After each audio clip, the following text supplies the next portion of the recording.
പ്രഭ ചേച്ചി ഞാൻ ഇറങ്ങാം. ഇറങ്ങിക്കോ, വീട്ടിൽ കാണാം. സിസ്റ്ററിന്റെ റൂംമേറ്റിനെ ഈടായിട്ട് എന്തൊക്കെയോ ഒരു മാറ്റം ഉണ്ടല്ലോ, ശ്രദ്ധിച്ചാലും അവളൊരു പയ്യനുമായിട്ട് ഇഷ്ടത്തില്ല.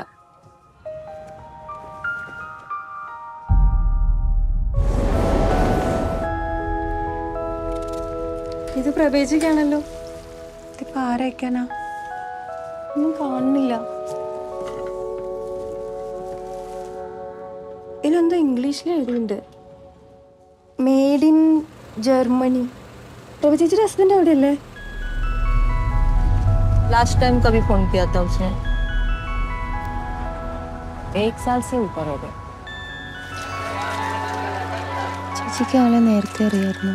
തീരെ അറിയത്തില്ലായിരുന്നു. ഒരു ദിവസം അച്ഛൻ വിളിച്ച് വെച്ച് വീട്ടിലോട്ട് വരാൻ പറഞ്ഞു. ഞാൻ ചെന്നപ്പോഴത്തേക്ക് അവർ കല്യാണമൊക്കെ നിശ്ചയിച്ചു കഴിഞ്ഞായിരുന്നു. കൊട്ടും അറിയാത്ത ഒരാളെ എങ്ങനെയാ കല്യാണം കഴിക്കാം? കൊണ്ടൊന്നും പറ്റുമെന്ന് തോന്നുന്നില്ല.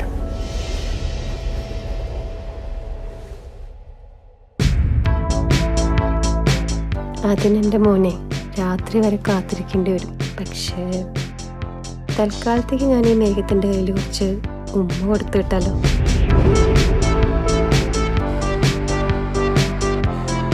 ഈ ഭാവിയെ പറ്റി ചിന്തിക്കാറുണ്ടോ?